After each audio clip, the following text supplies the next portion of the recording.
What's going on, everyone? Brad here. In this video, I want to talk about a couple of SVS's flagship accessories, the SoundPath tri-band wireless audio adapter and the SoundPath subwoofer isolation system.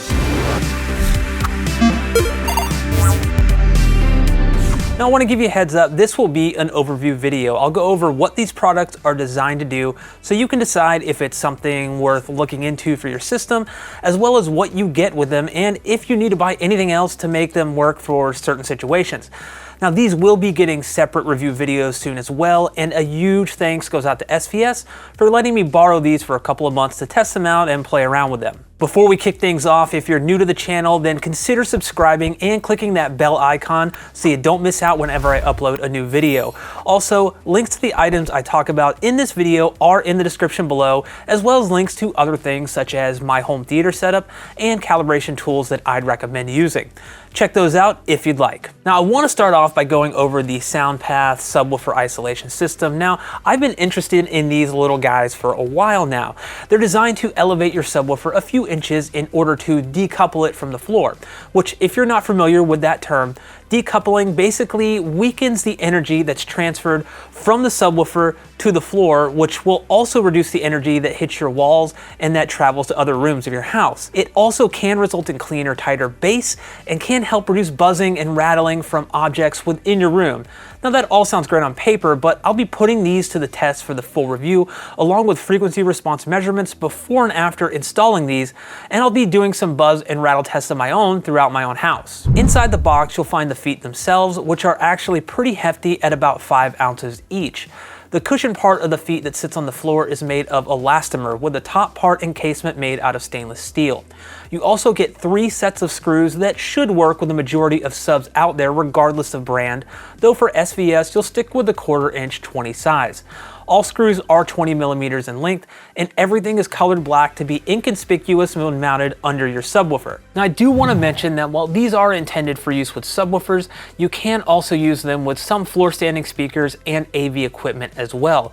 It could be especially handy if you're trying to stop your UHD Blu-ray player from vibrating, for example. Now moving on to the SoundPath tri-band wireless audio adapter, which is honestly a mouthful, and I think most people will be interested in this mainly for the ability to place your sub far away from your receiver without having to run a lengthy subwoofer cable.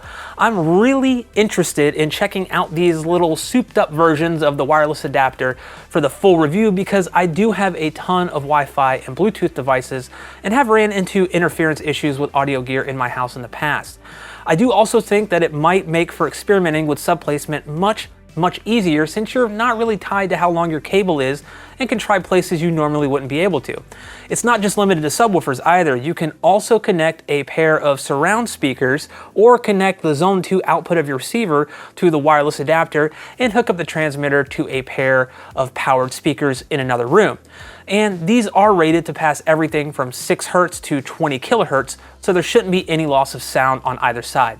I actually have some powered studio monitors in my office that I honestly can't wait to test this out with. Rest assured, I will be putting this thing through its paces for the full review. Inside the box, you'll find both the transmitter and receiver. Now, they're both identical in terms of looks, but it's actually easy to tell them apart as the transmitter has audio in written on the back, while the receiver has audio out written on it. Both have the same micro USB interface for power, a pairing button, and stereo RCA hookups with the right channel labeled LFE.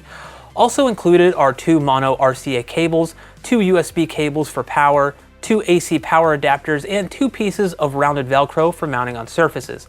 All of SVS's current subwoofer lineup have USB ports on the back dedicated for the SoundPath wireless audio adapter, so you won't have to plug the adapter into the wall unless you have an older sub or one from another brand. Also, if you plan on picking up and using this for a stereo pair of speakers, then you will need to buy your own stereo RCA cables. Now the last thing I want to talk about is price. The SoundPath subwoofer isolation system comes in at $49.99 for a pack of 4 feet and $69.99 for a pack of 6 feet. Not too bad considering that they can be used with stuff other than subwoofers and aren't as expensive as similar products out there from companies like ISO Acoustics. The SoundPath tri-band wireless audio adapter goes for $199.99, so $200, which is a bit on the high side, and they do feel a bit flimsy with all their plastic housing for that price, if I'm being honest.